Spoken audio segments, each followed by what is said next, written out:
Well. My daughter's finally coming back to the House of Spider.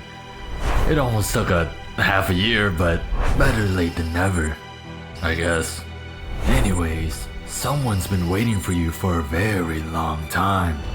Let's hope we all have a happy family reunion. We're finally ready to invade the House of Spiders, the place filled with some of the most dangerous members of the Fingers. I thought Dante had to manage 5 different teams all at once, like he's playing FNAF 2020 mode, but actually I'm pretty sure we just trust them to go in by themselves because everyone is carrying the healing ampoules. Also, we're finally gonna see the Carry, the real hero to save us all.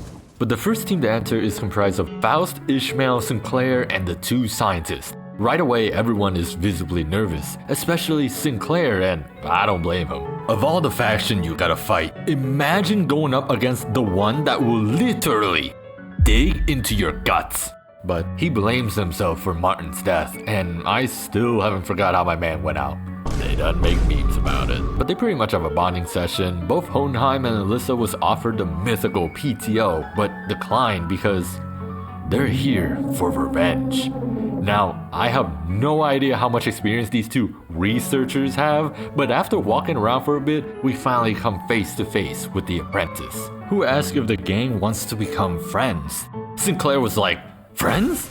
I ain't trying to be friends with none of you freaks." Then we get to scrapping immediately. Since this chapter is heavy with the fights, I'm only gonna go over just a little bit, but the 2 researcher wasn't kidding because how Hohenheim was moving, you think he got a sleeper built underneath. Bro wanted all the smoke. Every time a big move came up, he forced the clash onto himself, then ups the pole with a bow. After treating Albina like a punching bag, she decided enough was enough and started switching builds mid-fight. But that's not all, because the main boss is here. Callisto first tried showing them around the new art exhibit, and it's... how should I put this? Sadistic? Alyssa was understandably disgusted by this and charged up her 100,000 kiloton nuke ego, moving us to phase 2. Callisto's clashing numbers are pretty insane, but luckily, I have a mouse. But after trying to beat him back to Silicon, Callisto had had enough and decided to use the flesh of nearby corpses to impale and stun everyone. However, Alyssa is the only one remaining. Wait, Alyssa is not ready! You know, I really like when we have these little moments where everyone is just interacting with each other. But the second team to enter the House of Spider is insanely stacked. We have the entire Distortion Detective along with the newest Color Fixer and 2 well-experienced Sinners. Oh yeah, Nissan's here too. But they get to walking around the corridors with rows upon rows of collectibles and figurines. But they didn't need to go far to find the middle, because in the middle of the room is both Kira and Matthias. We didn't get to see how they decided on the team. The House of Spider is like an infinity castle. But Faust figured out that if we just enter based on a certain order, then each team will meet the specific Nursefather. Okay, we're gonna get to it soon, but I'm just gonna say it right now. Either the Ring Nursefather is the weakest among the 5, or someone is scheming a little bit, because as much credit as I give to my dog, like, he can be surrounded by all 5 fingers with their apprentice and he still talk like he can solo the city. But we get a snippet of how he treated Ryoshu in the past. He's the type to spoil their kid, the type to never say no. But there's a difference between spoiling your kid and caring for them. Little sacrifice ain't a thing if it's for one of us. Yeah, but despite everything, Ryoshu still left. Did you ever wonder why? He then proceeded to assume it was her kid's fault and then admit that he would have broken her neck. A literal child. I need not hear more to know that you were no good father of hers. Alright, I'm tired of this. See, I feel like one of the criteria for being a color fixer is having sauce. Our 3 sinners had to focus on Kira while the Distortion Detectives fought Matthias because you cannot clash with this guy. But don't underestimate Kira either, because she can put your sinners in a nasty infinite combo loop. But in the Middle of this fight, it's about time we made a move. Busted right into the index corridor and ran into Rian. Now, we get a little backstory about how they used to read picture books together, how they never finished any of them, and how he got half his face burned off when she was running away. But Ryoshu was mashing that skip talk button because all she's here for is her daughter. And the golden bow. But, that's our objective. He does finally point her in the right direction while the real SWAT team enters the building. Now, I have a lot of expectation for these guys. The last time they appear, they were gassing them up like crazy, talking about how all of them are grade 1 level. Until they immediately got one shot by Rian. But you know what? I'll just chalk it up as them getting sneak attacked. So, they all made it into the Pinky corridor and we get a glimpse of Ryoshu's past, showing us how her daughter is hanging out with her, talking about school and new slang she learned. Then you hear the music and see how Ryoshu's trying her best even if she has no idea what the heck her child is talking about. But the moment is cut short when Ren came in and he was like, "Would you rather save your daughter or the golden bow?" Then we get another flashback, this time when she's a baby. But here is when we learn why her mom hates her so much. Babies need to come from somewhere, right? So whoever it was that planned the whole project decided to force this woman to do it. And over time, as Ryoshu grow up to be like her, the mom hates grow with it. Does it justify her horrible treatment on Ryoshu? No, but you can see where the misery came from, and it's honestly a terrible situation for the both of them. However, one day while on a mission, Ryoshu stumbled upon a little girl and decided to adopt her, giving her everything she never had. But you're probably wondering the same thing as I was. Isn't this a little too easy? That's when her mom told her the truth. That kid, Araya, we're using it as your shackle and chain. So the next time she got permission to use that OP sword, she got right out of there immediately. But reliving the past pissed her off and we get straight to boxing. This fight against Ryoshu's mother is alright. I'm not gonna lie, this fight was kinda long.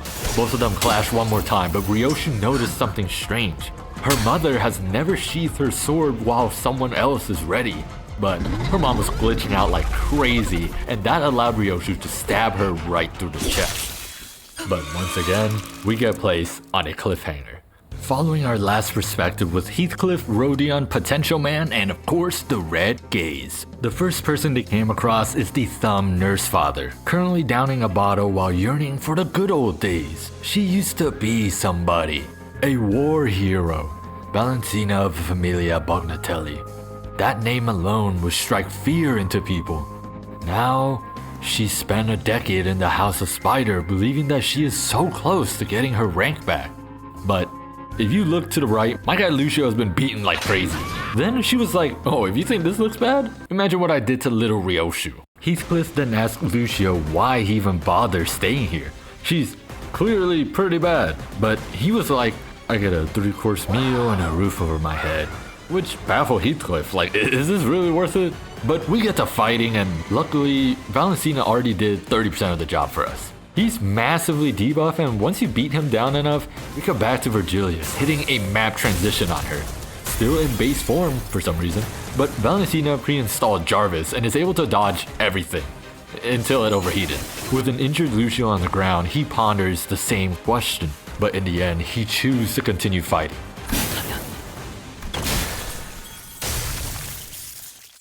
But the constant yelling from Valentina was triggering his PTSD. So the moment Lucio came in with the ulti, his arm grew 10 times in size.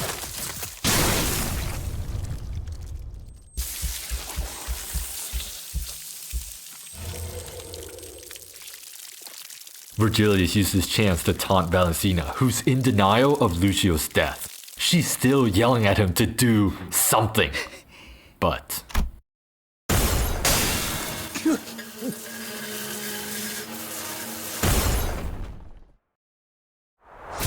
I'm getting sick of these cliffhangers, man. But we get to see how Callisto raised Ryoshu, and it's as bad as it seems.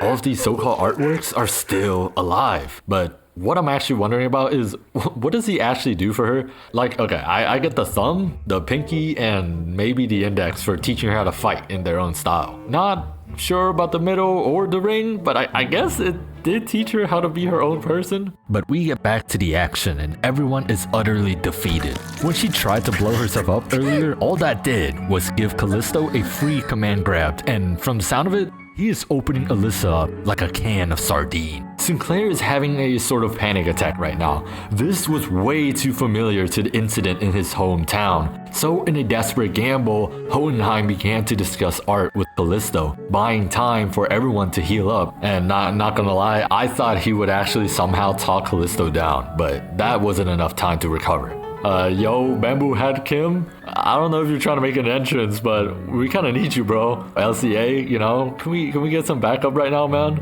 Hohenheim tries to stall just a little bit longer, insulting his hat and going out like a G. With a surprise attack! This pissed Callisto off for the second time in his life, and he started to strangle Hohenheim. Faust and Ishmael recovered, but was immediately pressed by Albina, causing Sinclair to beg Dante to please do something. But then he starts to realize he can't rely on others to solve his problems forever. Get off me, you damn clinker!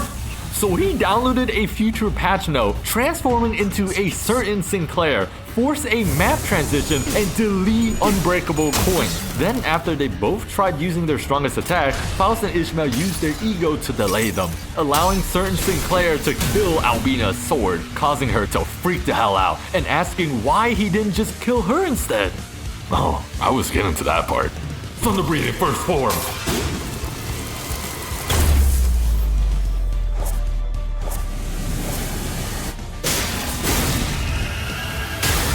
Oh my gosh! Then he turns back to Callisto as he was apologizing for being in the same presence as this man. But Sinclair just simply accepts the apology before calling his art trash and eviscerating him with the Night Drifter's technique.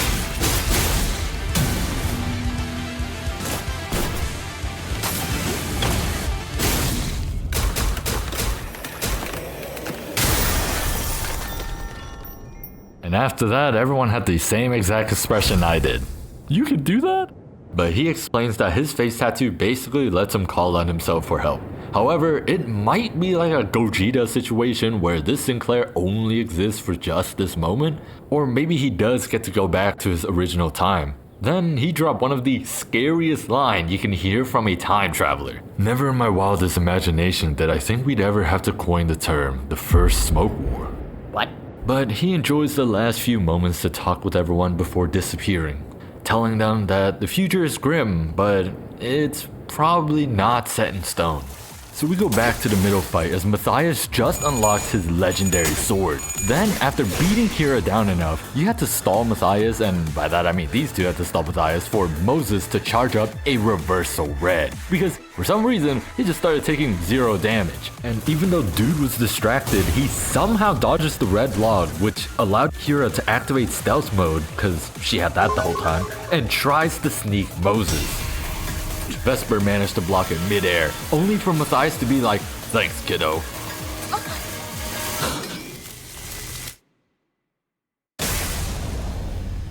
I actually thought he got Vesper here, but all he did was turn Kira into Kira. But for some reason, we get a flashback on Matthias crushing a minimum wage worker's eye, all because he got the wrong color of clothes. But the memory lets Moses charge up another reversal red log, turning Matthias into a donut. Vesper said, there's no reboot card this time, and sliced his brain along with every other figurines in the area. And look at him posing for the camera. They also ended up saving Kira with a healing pot, because apparently she has some info we needed. But this Canto does not give us any breaks, and my goodness, what we're about to see makes the other areas look like sunshine and rainbow. Valentina regaled us with another war story. Back during the Smokes War, there was 3 super weapons used by G-Corp. However, there was a rumored 4th super weapon yet to be seen. Supposedly, it never hatched from his husk. But while sharing this, she goes on to torture Gregor while telling him about how she used to do the same thing back in the war. Gregor was trying his best to hold it in, but it was too late.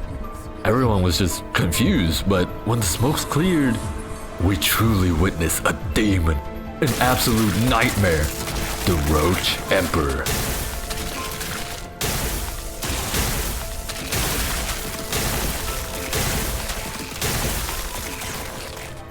Even someone like Virgilius had to stand back. Heathcliff asks if it's even possible to bring someone back from this metamorphosis. This isn't a distortion or an ego. In fact, there's no power. He's no longer the potential man. He's a man who's reaching his potential.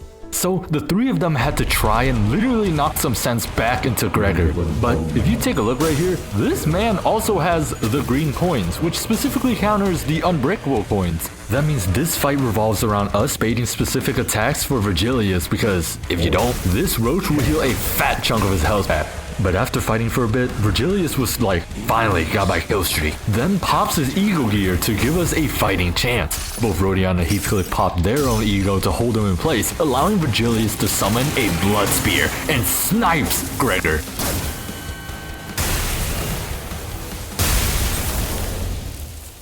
To everyone's relief, Gregor transformed back to normal.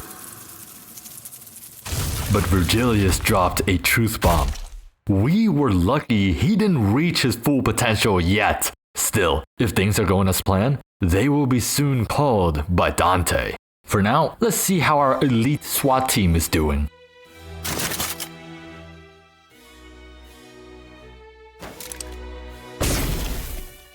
Oh, brother, this guy stinks! I feel like being black gotta lower your life expectancy or something. Cause every time we see a 10 out of 10 on the screen, they freaking die. Zilu, they almost got me. They almost got me there. Their weapons malfunctioned right at the final boss, and Rian squad wiped them with ease. But actually, before you call them frauds like I did, turns out someone on our side actually betrayed them. In an alternate dimension, when the captain triple-checked the weapon, she and the rest of the squad beat Rian so bad, the game developers had to split the universe and the bad timeline universe apart. So I guess they are something. But with 3 out of the 5 boss handled, we finally get to see more of Ryoshu's backstory. How she saw all of her parents and how there were some happy moments. Except for her real mom, she genuinely hated her. Literally, the first thing we see is, "Don't you dare smile. I suffer in such misery, so it's only fair that you suffer too." Imagine your own mom saying that. But we get to see one of her happier moments with Rian, and I'm in the boat with seeing that he kind of cares for Ryoshu. Like, yeah, he's grooming her to be whatever this project is, but he warns her about keeping her new puppy because if she were to grow attached to it, when it leaves, it'll make you sad. Or something like that. The dude was talking in Shakespearean. So one day when they wanted to send her out on an assassination mission, a literal child, she decided to argue with them. Oh, okay. Yeah, no worries. Mommy will bring you. I stabbed the little puppy in the heart. Yeah. You know how to unlock it, right? I'll give you the password once you complete your mission. Now get the hell out of my face, you goddamn waste of space. And just to be clear, none of the other Nursefather gave a damn. They were looking at her like she's the one out of line. So does Ryoshu make it back in time? Yeah, she sped run her mission, but unfortunately the puppy was forever traumatized as it never wags his tail anymore. Then on one of her birthdays, Callisto made a sword out of its bones. That's when she realized that none of her parents really gave a damn about her. One beats her for no reason and is a deadbeat. One never finished any of the books they started. One that would literally just kill anyone that looks at her. One that only wanted someone to understand them. And of course, one that just straight up hates her. Then we see Kid Ryoshu playing freeze tag with Rian, and this part I really don't understand what he meant, but he told her he'll keep waiting for his darling daughter to unfreeze him. So fast forward to when Ryoshu got her daughter and the wholesome memories she's made, like Arya teaching her how to speak in emojis and acronyms. But the part that really got me was when we hear how Ryoshu imagined Arya would grow up. Going to school, graduating, and maybe pursuing music rather than holding a weapon like she did. This stuff really reminds me of my mom, man. However, this was when she realized she's been caught in the spider web. They were going to use Arya as a leash against Ryoshu, just like how they did with her dog. But here's the thing, that sword she always carries around is actually a relic sword that can cut through anything, and whatever is cut cannot be healed. Sounds OP, right? Well, the only downside is that it would give you dementia. So all those precious memories with Arya would be gone. With them always threatening Arya and making her use the sword, Ryoshi decided to make a promise. Hey, hide in this time vault for a little while. Your mommy will come back for you, okay? 괜찮아. 기다리고 있을게, 엄마. And so she made her escape, injuring Valencena's eyes, beating up Matthias, I think, and breaking Callisto's artwork. I'm guessing it's like a distraction because she did Rian and her mom pretty bad. But cutting back to the presents, we see that Dante does look through every battle, and at this current time, the Roach Emperor is still rampant. But the mom decided to walk away into I'm not sure what this is. Her and Ryoshu argue with one another, and she yelled at Ryoshu for leaving her behind and accusing her of not remembering her own kid. But Ryoshu is still chasing that final thread. She believes that Arya is waiting for her somewhere, to which the mom glitched out into a suit and yelled, 아라야는 기다리고 있잖아! We all clash with the Pinky Nursefather who's already below half, but she said, I'm done with the jumping, and one-shots the other two sinners, even forcing a map transition like the Sekiro Shura ending. But Ryoshu realized her identity isn't enough, so she broke it and draw Arayashiki. The Pinky does the same.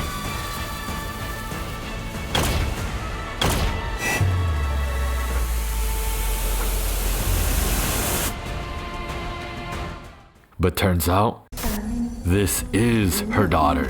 The moment they made contact, we get a glimpse into Arya's perspective on that day.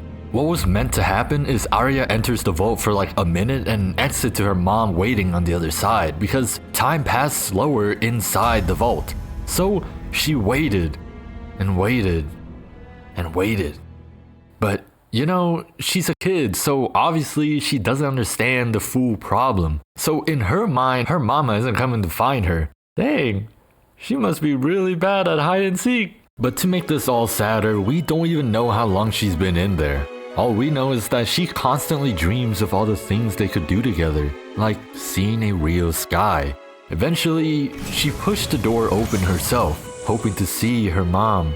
But instead, even though Arya was supposed to be a copy to Ryoshu, she just isn't as good, causing her to suffer from a time sickness that made her old and young at the same time. Basically, her mind got scrambled at this point. So Rian decided to make her the new Pinky Nursefather.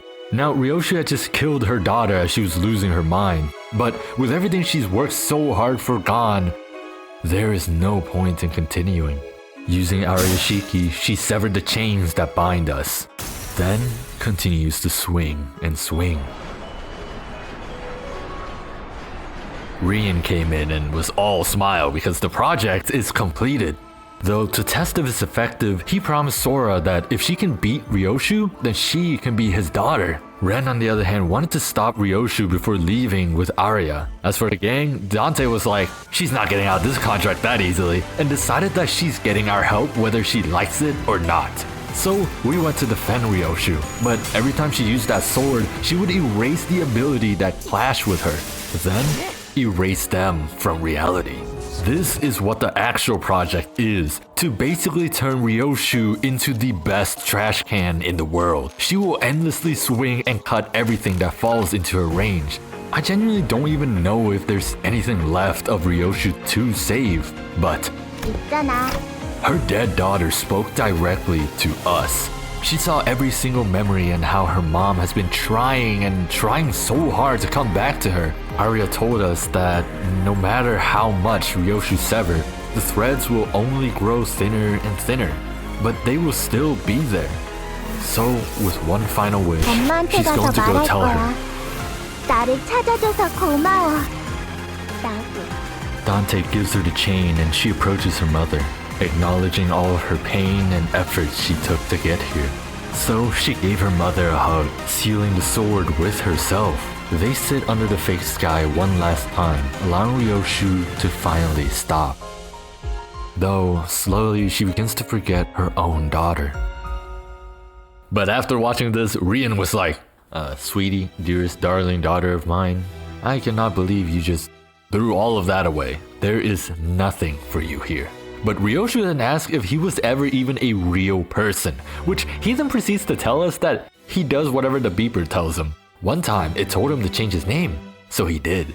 Then it told him to start a family. So he did.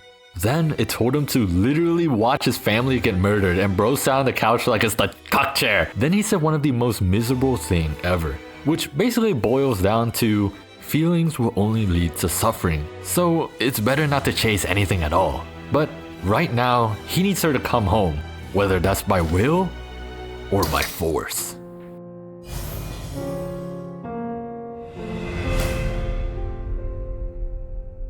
So Dante summons everyone to help with this fight, and it truly does require everyone because Rian is that strong. He's based on the legendary Black Silence after all. But after beating him up enough, his mask falls off as he receives a message from the prescript. However, to put him down for good, Ryoshu used her innate ego and unlocked Ariyashiki.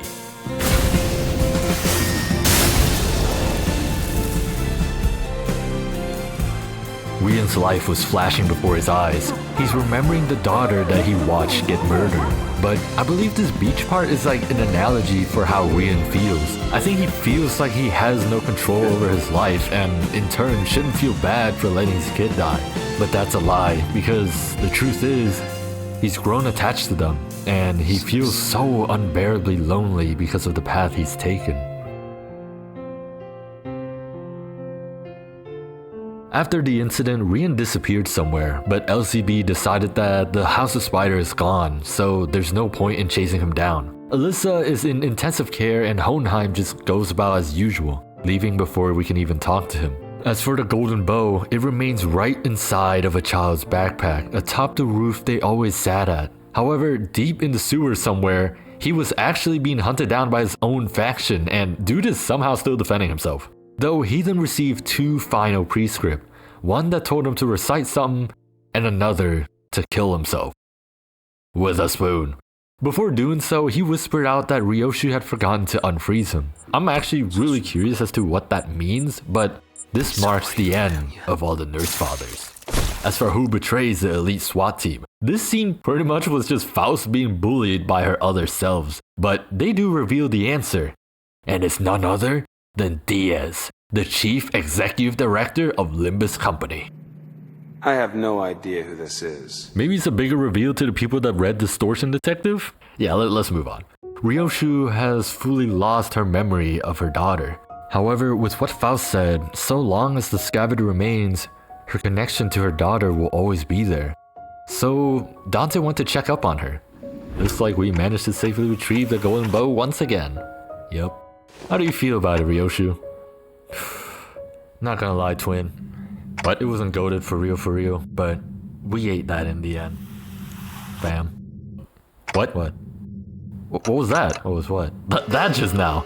Oh, I don't know. I feel like someone taught me that before, but that shit is, How do you say it though? Bussin'. Bussin'. Bussin'. Bussin'. Whoa, Ryoshu, I've heard that one before. This is B-A-H. Seriously? Yeah, that's better. I'm switching back. He compliments or something. Oh, don't tell me. You're not switching back because I like it, are you? I guess she'll be just fine. Hey guys, thanks for watching this video. This is the part where I share my opinion of the overall story. I'm not gonna lie, on my first read, the story didn't really resonate with me too much because, you know, I'm not a mom. But on the second read though, damn, it hits so much harder when I see her as my mommy. You know what I mean. You just don't know how much someone has sacrificed for you and done for you until you really look back on it. Especially her song, Sakai. Again, I didn't like it at first, but just like Canto 9 after listening to multiple times, bro.